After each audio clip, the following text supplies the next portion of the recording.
The primary purpose of my visit was to attend the Quad Foreign Ministers meeting.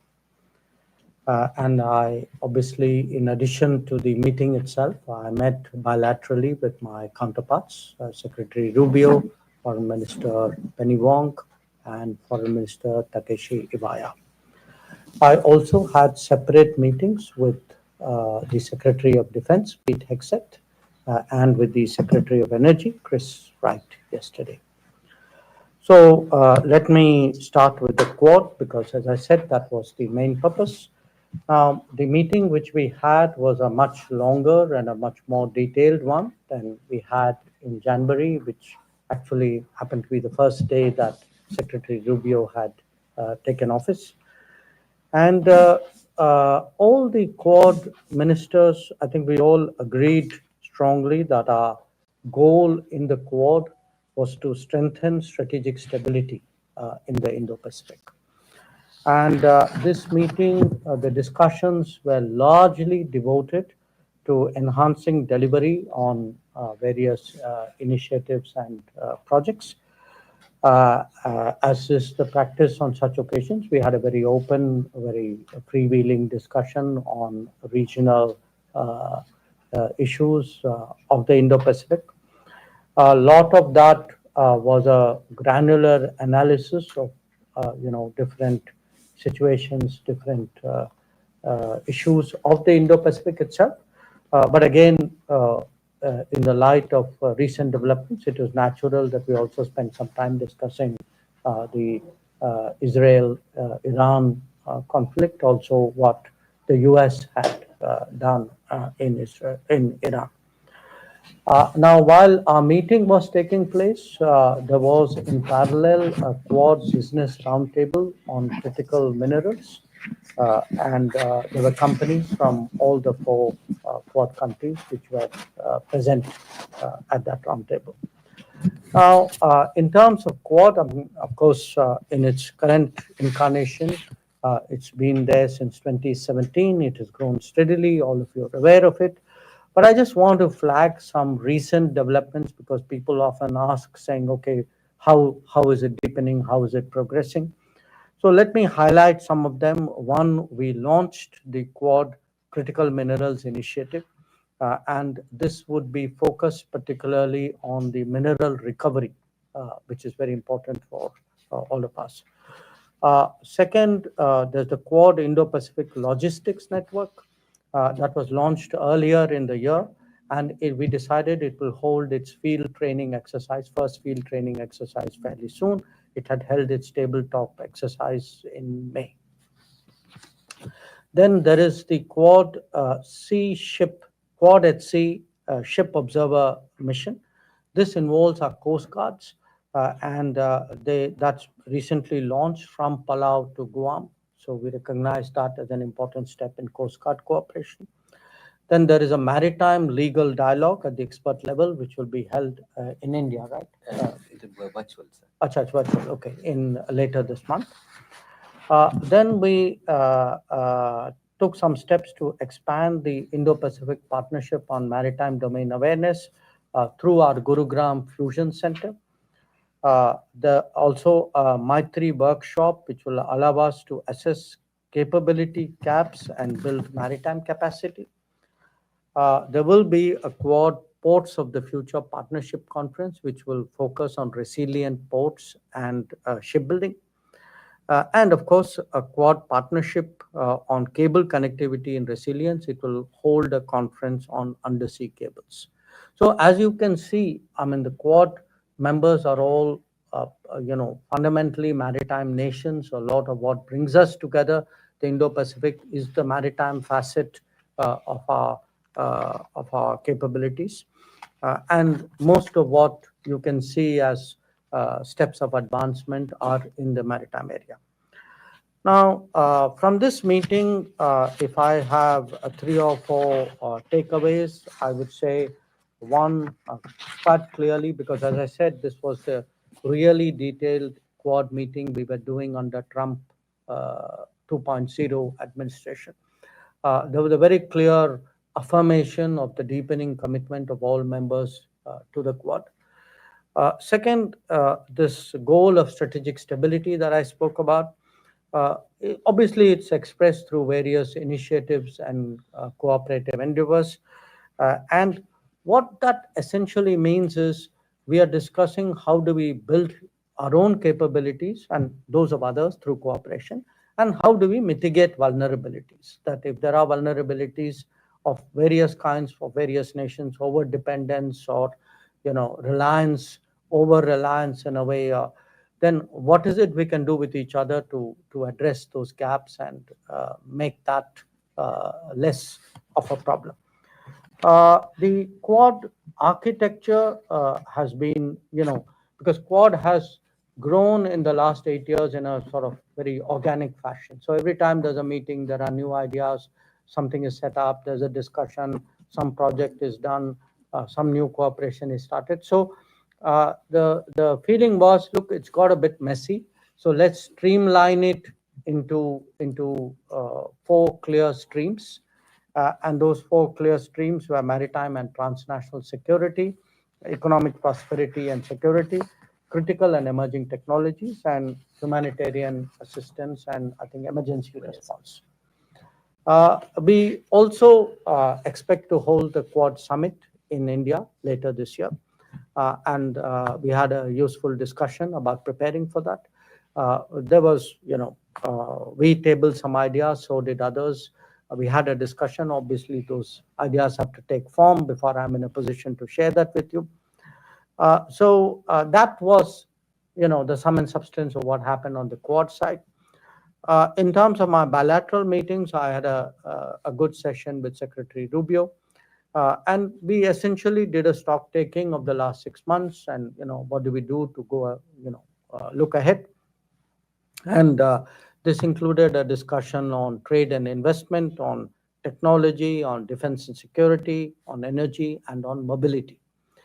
Now, defense and energy are 2 subjects where, particularly with the US, I think they're substantive enough to warrant a separate meeting with their secretaries, which is why I had a meeting with Secretary Hexet and with Secretary Wright.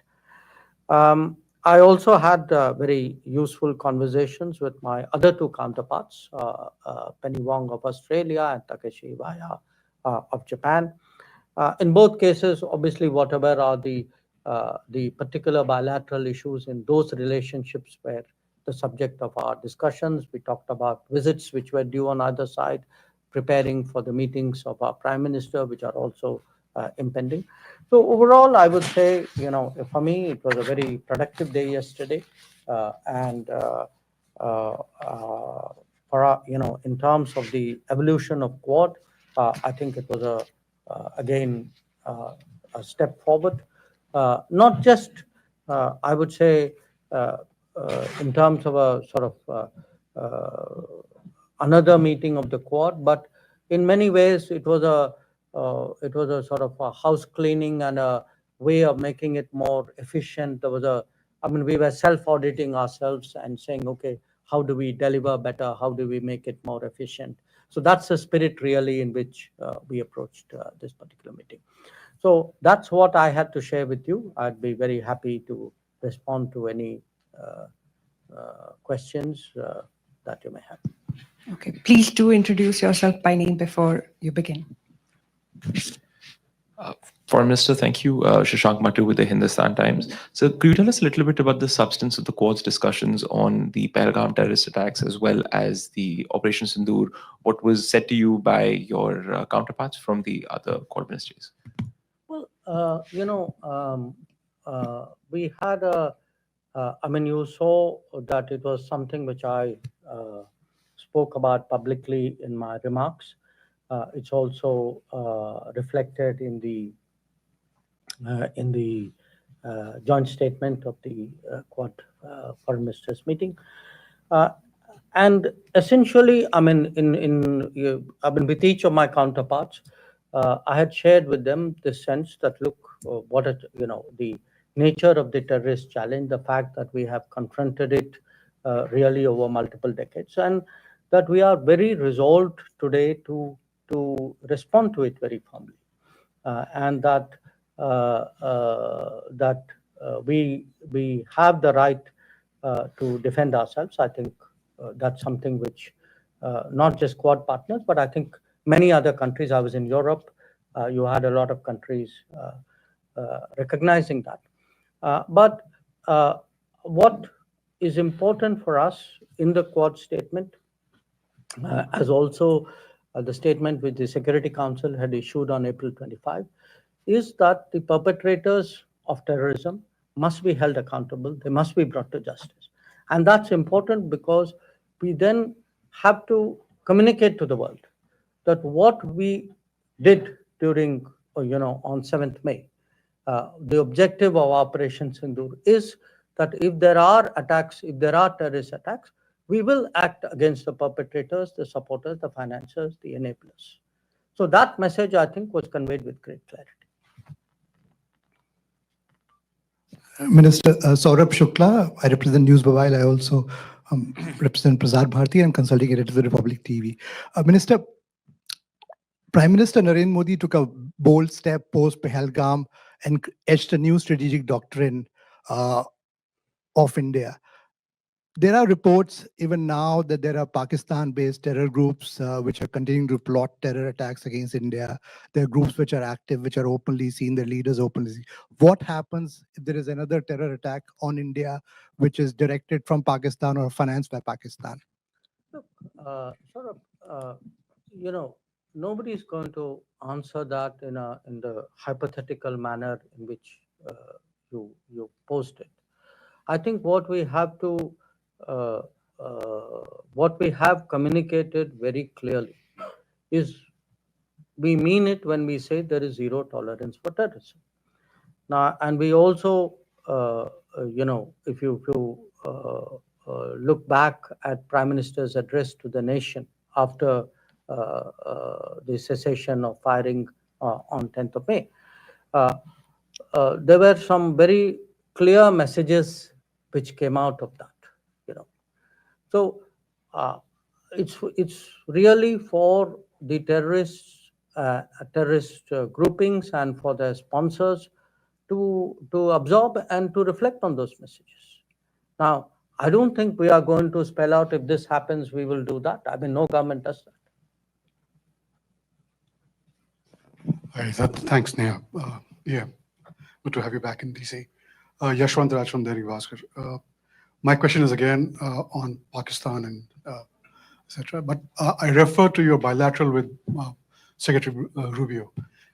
Did U.S. insistence on having played a role in ending the conflict, did that come up? I mean, the president has continued to claim credit for it. I mean, now people have lost count of how many times he's done that. And did that come up? I mean, because there has been some irritation from our side, or India's side on this. No, that issue did not come up.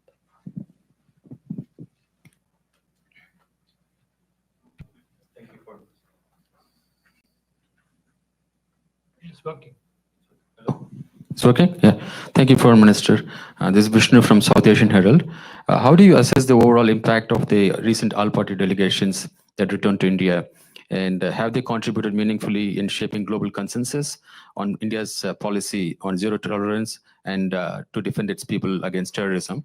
And the second one regarding Quad, you mentioned yesterday that Quad has made substantial progress in areas such as maritime cooperation, logistics, education, and political coordination. Are there still any outstanding issues or concerns that India is currently discussing with its Quad partners ahead of the New Delhi summit? Thank you. Well, I have spoken about the all-party delegations in India, and let me again reaffirm that we have, we very much value and appreciate what they did. I think when I look at the engagements they had, the conversations, the impact that they had, it's very good for a country. It really serves our national interest. When you have a broad-based set of people who speak with one voice abroad, it conveys a strong message of national unity. it underlines a certain seriousness about responding to terrorism. As a democracy, I think it does, in many ways, does credit to us that you have leaders. I mean, whether you talk of Shashi Tharoor or whether you talk of Supriya Sule or Kanimari Ji, or, I can give you the list, or indeed leaders from the ruling party, Ravi Shankar Prasad Ji or Jay Panda, Sanjay Jha, who's part of the NDA coalition, or Shinde. Look, all of them, and again, if you look at the members, you had a diversity of people, and you had many people again who have some earlier association with foreign affairs. Salman Khurshid, Anand Sharma, people like Ghulam Nabi Azad, who are well known in many ways. So what it did, and you had some ambassadors as well, former ambassadors. So if you look at the entirety of that initiative, I think when you had a set of people with a track record, with that diversity, you actually saw the political pluralism of India come together on an important issue and send a strong unified message. And I think that was something really great, and it's something which, I mean, quite apart from being a minister, honestly, as a person, as a Indian citizen, I applaud that. On the Quad issue, look, what happened, the way Quad has worked. We started. It's a very, in some ways, a unique organization.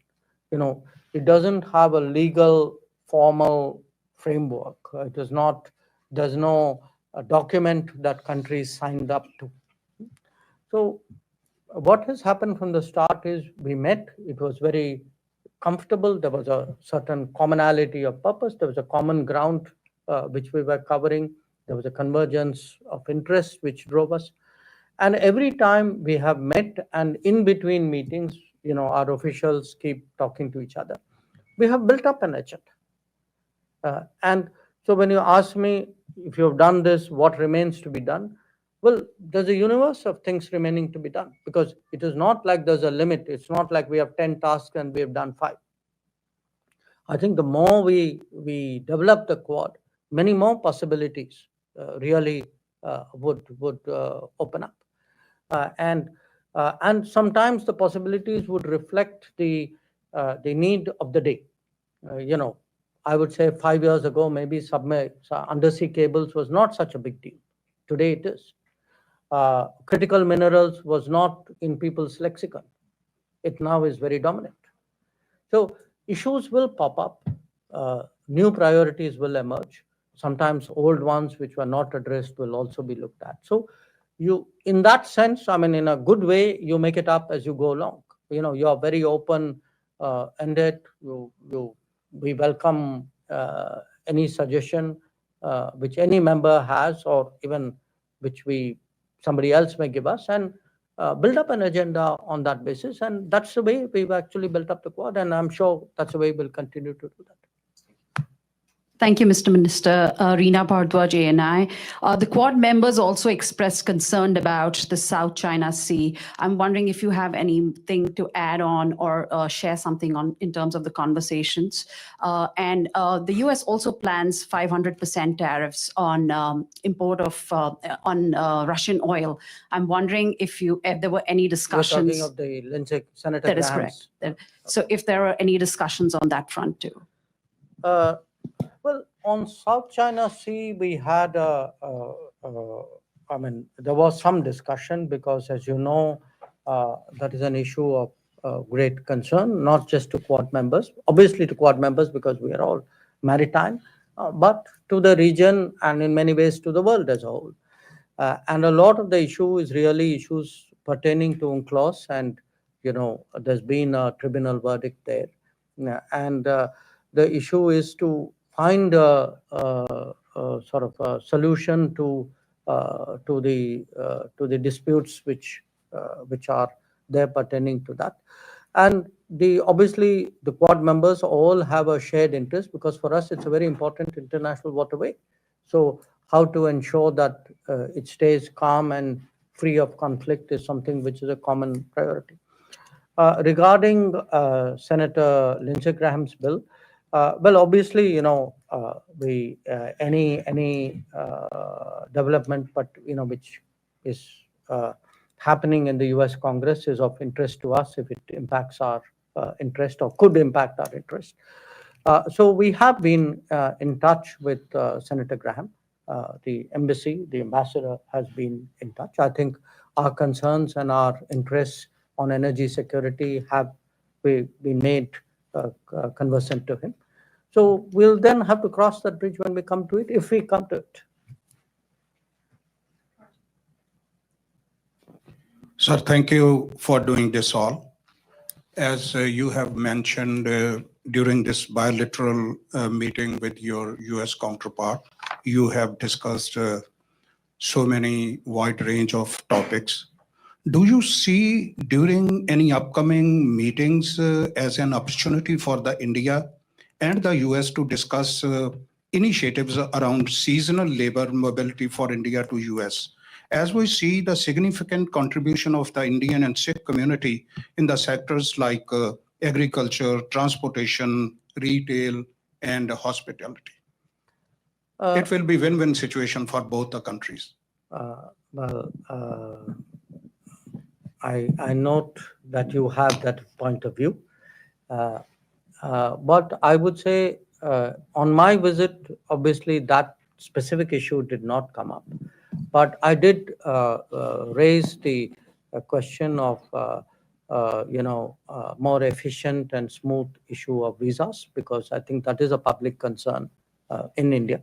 And as a minister, I obviously reflect the concerns of my country when I come to the United States. So I did raise that issue. But on the particular aspect that you mentioned, no, that did not come up for discussion.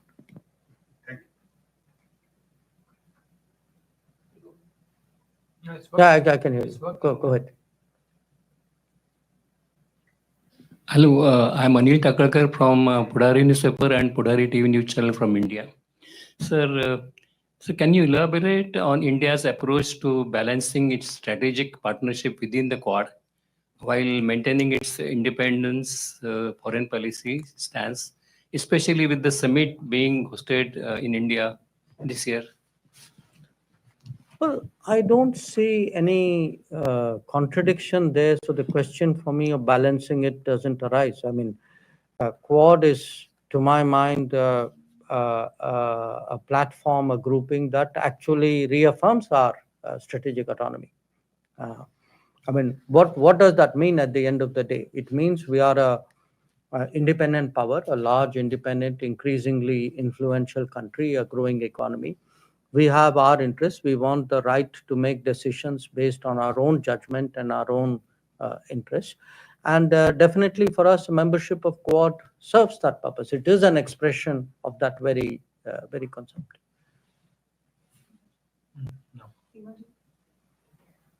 Seema Sirohi, Economic Times. Mr. Minister. Yes, on. We can. Given the military cooperation between China and Pakistan seen during the recent confrontation, is India more open to giving Quad more of a security dimension, like a little harder edge, as some have argued? Would India be more open? Because people say India is a little shy about that. The other question is about the 3 Quad members having various kinds of problems with the 4th, that is the US. Australia is under review with AUKUS, and Japan has been asked to do, more defense spending. They canceled their 2+2 dialogue.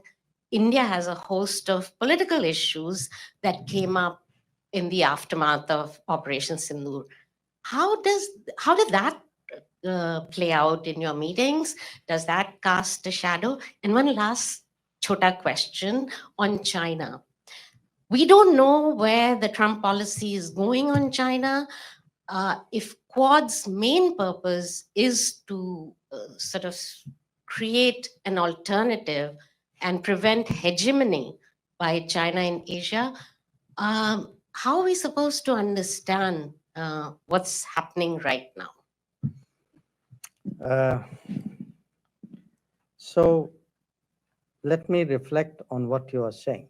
You are saying on the one hand, people among the Quad, there are issues among the partners, and then you are saying, so therefore, are you going to do more with the United States, though you have more problems? Seems to, the way you put it, which I don't agree with. So just you may want to reflect on that. So here's my point. Look, first of all, anything which happens between China and Pakistan, I don't see that as frankly shaping our Quad decision making. You talk about people say, I mean, people say a lot of things. It's a free world, almost. I can only say what is our thinking, which is that for us, Quad serves a purpose, that by working with these three partners, we actually advance our national interests and a collective good in the Indo-Pacific. As I said, we strengthen strategic stability in the Indo-Pacific. So when you speak about, issues between countries, you mentioned US and China. Well, I think if we are strengthening strategic stability in the Indo-Pacific, that in some ways perhaps even deals with the concern that you have. So look, in a world which is more uncertain, which is more volatile, more unpredictable, anything which is a factor of stability, predictability, anything which adds to the stable side of the ledger, I think is welcome. And Quad is very much a platform that contributes to that. Whether among the Quad partners there are issues or not, I mean, when you have relationships, what happens between the rest of them is not my business, it's for them. I mean, I can only speak for myself. I mean, when you have big relationships with countries, the relationships will not be free of issues. I think the strength of a relationship is not its freedom from problems. It is the ability to address those problems and then keep that trend going positively. And I would, definitely make the case with the United States that has been so, that over successive administrations, and it's not like we've not had problems with the earlier ones, but we have been constantly able to address those issues and move forward. So the answer to uncertain, predictable world is not to say, okay, so you should tie yourself closely to this policy or to that country or take a knee-jerk response one way or the other. That's not the way strategic decisions are made.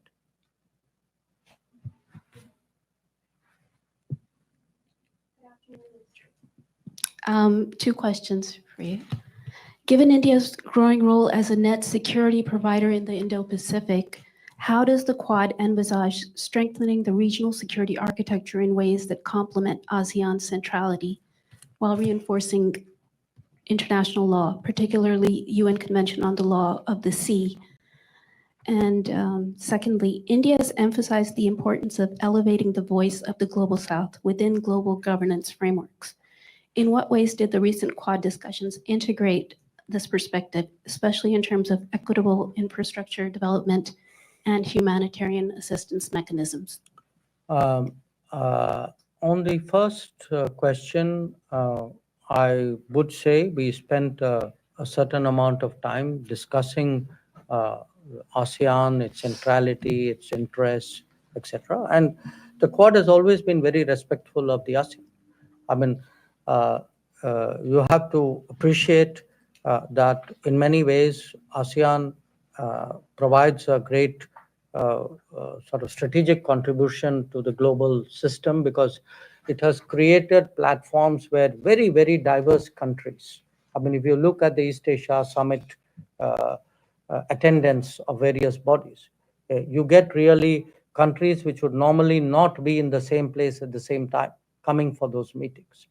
So I think that value of the ASEAN is something we appreciate as Quad, definitely, I would say even as India.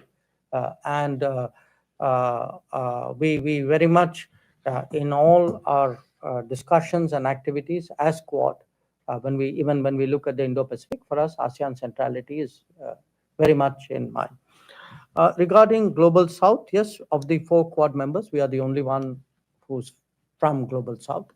But the Indo-Pacific itself has nations of the Global South. So a lot of our discussions, we are in many ways able to convey the sentiments and the thinking of the Global South. I mean, because we are from it, perhaps much more effectively than others who are not from it. But one of the issues which we did discuss was actually development projects, which mostly we do by each one of us doing nationally, but we compare notes on it. And many of those do pertain to the Global South. Rohit Sharma, India Today. So first thing, obviously in mind of a lot of people, what was your initial response at MEA and at Prime Minister's office when President Trump announced ceasefire? Did you immediately reach out to express your disagreement, and how was that taken by the White House?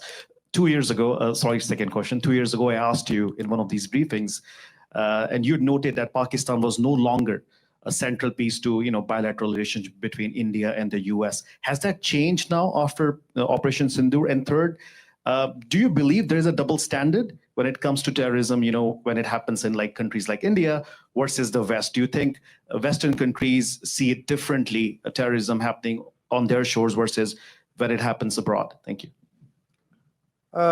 Look, I would say that even today, the central factor in the relationship between India and the United States is India and the United States. It is our complementarity in many ways. It is the benefits that we get from closer relationship that is actually driving it. It is not, big relationships are not forged in terms of third countries and where they fit. The comment I made to you earlier, I would say applies even today. That if I am talking about when I'm looking at the future of our ties with the United States, or if I even look back at the progress in our ties with the United States over the last 20 years, I would put it to you, a lot of it is, it's about trade, it is about investment, it is about technology, it is about mobility, it is about energy, it is about defense. So I would really urge you to get over the idea that we need to define ourselves vis-a-vis third countries in order to forge ahead somewhere. That is not the case. We are a big country. We are, among the top 5 economies of the world. We are the most populous country in the world. Our influence is growing. We must have that self-confidence, even in asking questions. I think the record of what happened at that time was very clear. The ceasefire was something which was negotiated between the DGMOs of the 2 countries. So I will leave it at that. And on the terrorism issue, again, look, it is a fact that countries, often countries do not take a position when some other country is a victim of terrorism, which they would do when they themselves are. We have, in that respect, honestly been much more consistent and principled.